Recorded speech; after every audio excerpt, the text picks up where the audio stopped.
It is no secret America has a weight problem. We just don't eat what we should.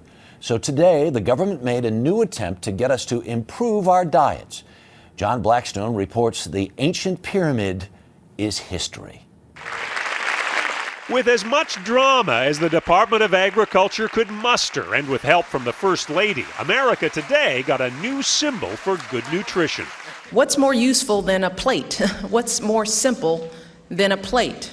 My Plate, the government calls it, is a simple graphic suggesting larger portions of vegetables and grains and not so much protein and dairy. And in the months and years ahead, we hope that My Plate becomes your plate. I think for government work, this is about as good as it gets. Graphic designer Michael Beirut says visually it's a big improvement over what it replaces, the government's iconic but complex food pyramid. There's not a child in America or anywhere in the world that could look at it and actually think, oh, now I will remember what's healthy to eat. It's just sort of made eating look like the most complicated thing in the world. The most obvious indication of the pyramid's failure may be seen in America's less than ideal eating habits.